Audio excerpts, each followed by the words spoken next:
Hey everybody, I thought I'd jump on here and make a video more tailored towards the superpower coaching that I do and what exactly this is. And it's not really like traditional coaching. This is much more like energy work, therapy, coaching, QiGong, visualizations, tarot card readings. I just incorporate all my gifts and things that I've acquired over the years of relentless self-improvement from the need of overcoming the superpowers of depression, anxiety, um, sensitivities to energy, high self-monitoring, empathic abilities,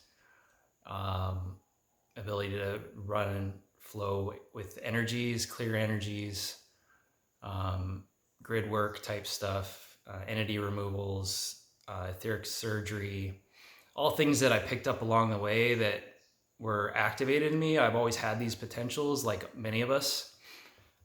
It just had to be activated and had to be believed in is the big thing. Sometimes stuff we believe creates our reality, and other times we don't believe something and that reality keeps rubbing up against ours. Like, all right, there's something to this. I need to look at this. This is an echo from another lifetime or something. And so superpower coaching is a lot of that is just whatever a client brings to me is what's alive and in the moment. And that's working through their guides, my higher self, their higher self. And that can be in the present moment. That could be like past life stuff. That could be energetic things. I'm never really sure where it's going to go. And it's all depends on the client and their belief systems and what they can receive and how fast they want to go. Because it can go really deep, really fast, or it can just be more like talk therapy. And the things I listed about like depression, anxiety, and all that, those are really just symptoms of sensitivities to energy with anxiety, maybe a little bit too much projection in the future or the past, creating that state. Also, depression, a lot of that is a creative cycle. Like for me to even do these videos, I get to a certain place where I feel stuck and stagnant, and it can turn into this depression unless I do something that scares me and moves me out of that, or I create something. And this is a pattern that, it's even been studied. There's been some research done on this of people that are highly creative, and they also have these bouts of depression just before a huge creative spark happens. And you can see that with like, what's called bipolar disorder is kind of a swinging back and forth of that. And without many tools or much context, it's easy to be diagnosed as a mental disorder, especially in this extreme states. And that's what a lot of mental disorders are, is just the extreme swing of something. Like everybody has OCD, everybody has ADHD, everybody has, bipolar type symptoms. It's just how extreme is it, and is it causing distress? So yeah, it's a little bit about what all this is and what I've been getting into. I would love to share more. I hope to do future videos talking a little bit more about specific techniques. As you notice, I got a new background behind me. I'm manifesting more light in my life, and really I chose light like, oh God, I was in darkness for quite a while, and I thought there was power and strength in that to project this, I'm not that happy, leave me alone. I'm gonna be dark and twisted, and I'm gonna be angry at people that have things I want, and be really hard to approach. And so at a certain point, I realized, and when I was younger, I wanted to be like a sociopath, or to not feel things and just be able to do things. I saw all these people that were really successful, that were doing kind of shady things and not really seem to care how it impacted others. And as an ideal adolescent that was really wanting these things, like to have money and power and beautiful wife and all this stuff, it was like, wow, I must have to be that thing. And so there was a lot of like attempting to be that when I was younger, to be the tough guy and be dark and scary and nothing bothers me and you can't rattle me. And that's not who I was, man. I got a super sensitive nervous system that is just like an exposed nerve. I feel and pick up everything, and all the trying to suppress and hide that emotion and that stuff. Yeah, it didn't work. In fact, it was like self-destructive. I had like a really rough, dark night of the soul, and I was doing a lot of drinking and doing drugs and all these things to try to maintain this shell. And it wasn't me. I'm a Christic being. I'm here to help and heal. And I've had lifetimes where I wasn't very pleasant and I wasn't, helping humanity. And that's not why I'm here this time. And I believe many of us have had that. So, I own that, and a lot of people don't want to, but I'm very aware of my past lives. And some of them I wasn't paying attention to my impact on others. And so in this lifetime, it's very much like, boom, this is what you're doing to people. And so I chose the light, and there was a very salient moment with that. And then a few years back, I started really choosing love and to embrace love and let love come into my life. And that was scary. I mean, extreme darkness and extreme love is scary either way, if we're not used to it, or for me, I wasn't used to it. So to let down my armor and open up and let that love come in was quite difficult.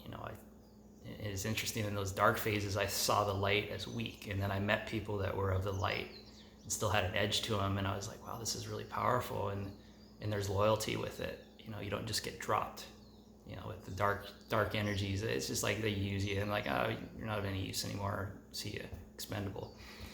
And the light wasn't like that. And then the love is definitely not like that, because there's a lot of things that are of the light that aren't necessarily of love. So there's a lot of distortions that play out in the light, and people don't seem to pay attention because they're getting something out of it. And you can look at this with frequencies and what have you as well.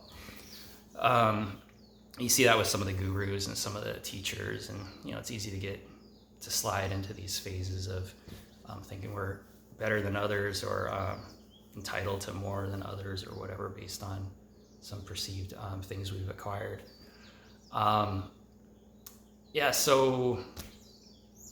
Choosing love, embracing light and color, and like this beautiful silk painting behind me in this house I'm in for the next couple months. I got a house sitting gig and some really beautiful people, friends of the family, and just really love them. And to be in their home and to feel that beautiful energy that these people carry is really healing to me, and really helping me transition from kind of a stuck, stagnant place of hiding from people and feeling like I'm not good enough. And anytime somebody was doing better than me or was better at something than me, I was like, I got to get better at that, and being angry about it because I couldn't, that's their thing. And now cultivating this energy of, wow, I am really happy for them, and I'm so happy they're like close to me, and really appreciating that there's so much beauty and so much talent around me, and I know it's just a matter of time for me to get to that same beautiful place, and to just let that energy flood through my body, that happiness and that smile. And speaking of coaching, it said any coach should have a coach as well. And I have a really great coach. His name's Eric Rains, and look him up, Unleashing Natural Humanity. This guy's awesome, etheric alchemist. So I just want to put a shout out to him, because I've been working with him for like a year, and man, he's really helped me like use the tools I've always had and add some new ones. It's like I just wasn't using it. I was the guy that would go to a workshop or go to some event or listen to somebody talk. It's like, I know all this. I totally do this. I could teach this, whatever. But the thing was, I wasn't really using it. I was just kind of using it here and there. And now I'm using it more. And now I've got somebody that's holding me accountable to these really amazing energy techniques, and working with frequencies and shifting reality with the visualizations and ancestral patternings that can be shifted. And I found somebody that was where I wanted to be, and I just asked him. I was like, hey man, I want to be where you are. Can you help me get there? And yeah, he totally was generous and helped guide me along the way. And I've had so many other amazing teachers as well, which I'll probably share about at some point as well in the near future. The only other thing I wanted to share was just my excitement for what's happening, and how scary, and the depression that still kicks in. And so when the depression kicks in, or I get really scared, I come and I sit on this couch and I close my eyes, and I get into my old practice where I used to just sit and meditate for hours and hours. And I was a driver and chauffeur in Arizona. And in between runs, man, I'd have like hours to kill. I'd read books and I'd meditate, and I was just like this monk in a way. And it was great. And so now I try to reclaim some of that, and I just get to this, just like, it's going to be fine, and tune into that energy that's like very much connection. It is the connection to my higher self. And it's not transcendental, it's me. I'm focusing on my energy, my higher self. I focus on the breath, and I let go of the breath, and I let go of everything. Just feel this energy come in and permeate. And then I work with this smile energy that Eric taught me, just to put a smile on your face and breathe, and then light that up in the body with feelings of joy and childhood memories that were good.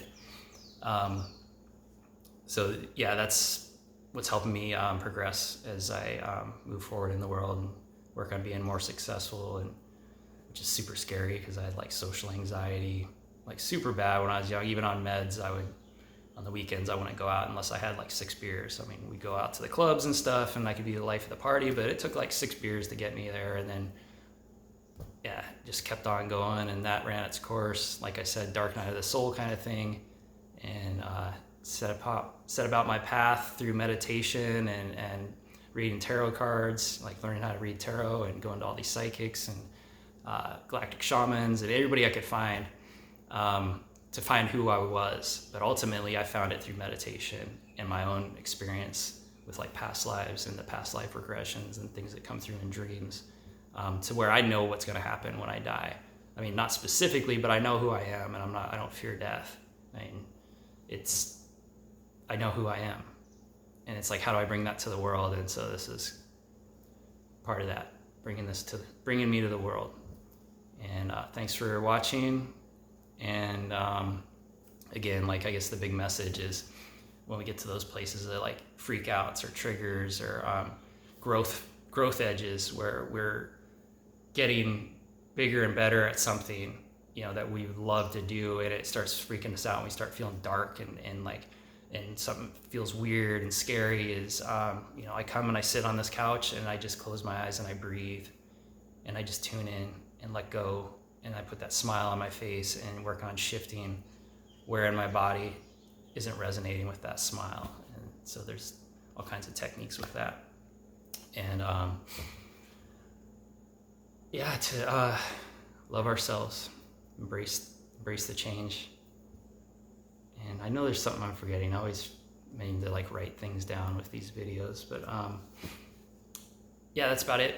So I'll make another one, and I do want to share like more techniques and stuff with you guys too. I just try to figure out how that works. But love to work with you individually.